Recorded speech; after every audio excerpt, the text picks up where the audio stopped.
Hello, I'm Joseph Dillard. Welcome to the Integral Deep Listening video curriculum. In the previous videos in this series on ending family nightmares, I discussed how we stay stuck in our familial scripting, how our addiction to our identity keeps us stuck in delusion, integral deep listening in a family, and what children learn from such experiences, as well as the impact of integral deep listening on childhood development. In this episode, the last in this series, I want to share a bit about the impact of integral deep listening on school and community.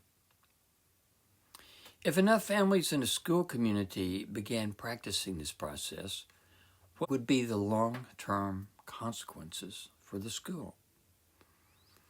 These principles can be expected to generalize to many areas of life, including learning, work, problem resolution, and leadership. Kids would grow up in a cultural context of transpersonal perspectives that emphasize values like respect, reciprocity, empathy, wisdom, acceptance, inner peace, and witnessing. This would largely compensate and diffuse for the natural narcissism and short-sightedness of immaturity. Problem identification and treatment would largely be proactive rather than crisis-oriented. Problems would be identified sooner and solutions more easily found because an effective support system is already in place, starting with the child's family and, of course, within the child themselves. This would largely reduce the need for massive social, financial, physical, and mental health support systems. The creativity of students increases as they access innovative interior perspectives on the issues that concern them. Consequently, their interest in learning should increase, along with their sense of satisfaction with their lives. With a reduction of inner resistance and access to transformative aspects of self, the personal development of students should not only be much smoother, but quicker. Children will feel less alone and isolated growing up. They are less likely to feel that no one could or would understand their problems. Consequently, they would be more likely to talk about them. The goals that children set their hearts on are less likely to be self-centered and driven by the desire for acceptance, fame, or power. They are less likely to waste years in the fantasy that they will be a rock star or reach the major leagues. Their goals are more likely to reflect the agenda of a consensus of their own interviewed emerging potentials.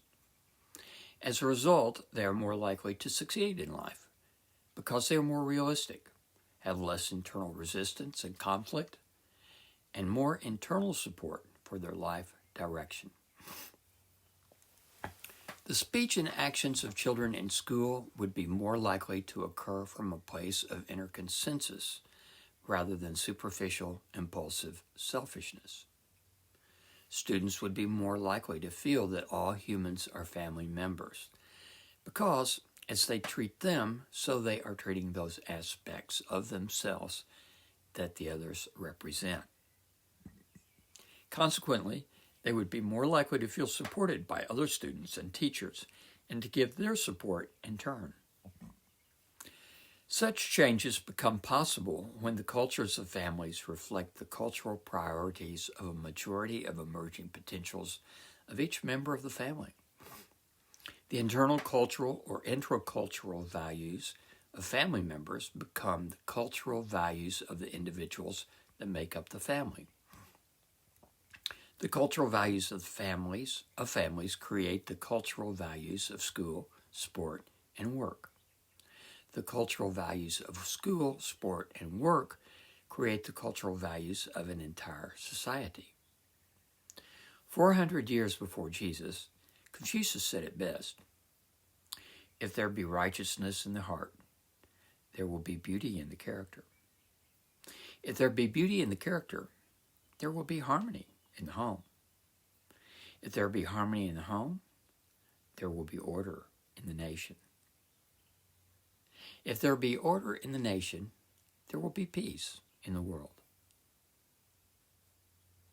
Beautiful, don't you think? You will find the entire IDL video curricula at integraldeeplistening.com.